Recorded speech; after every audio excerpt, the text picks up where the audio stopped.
Solo nel 2010 sono state più di 236.000 le richieste di diplomati degli istituti tecnici e professionali da parte delle imprese e solo 126.000 sono state soddisfatte, un vuoto di tecnici specializzati di circa 110.000 unità che non rispondono alle richieste del mercato del lavoro. Figure professionali formate all'interno degli istituti tecnici come il Marconi di Favara, che privilegia studi applicativi orientati al futuro. L'Istituto Professionale dell'Industria Artigianato dei Servizi e tecnico-tecnologico con sedi di Agrigento, Canicattì e Racalmuto è diretto da qualche giorno dalla neodirigente Antonella Rizzopinna. La realtà è sicuramente una realtà bella e stimolante. Io ritengo che l'istituto offra da un punto di vista formativo delle notevoli competenze.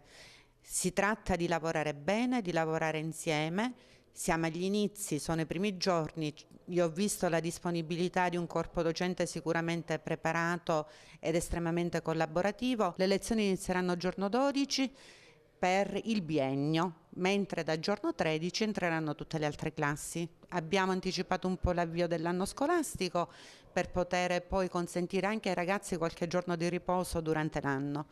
Gli studenti devono venire a scuola con gioia, con amore, accettare le loro esigenze e le loro richieste sarà uno dei miei primi impegni. Lei si scontrerà con una realtà come tutti quanti i presidi degli istituti di scuola media superiore di secondo grado legati e di competenza alla provincia per una carenza di somme che sono sempre state destinate alla gestione anche ordinaria delle scuole.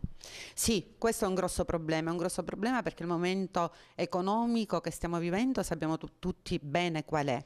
Si tratta di rimboccarci tutte le maniche, di avere tanta buona volontà per cercare di trovare le soluzioni migliori. In questo momento l'istituto ha un problema.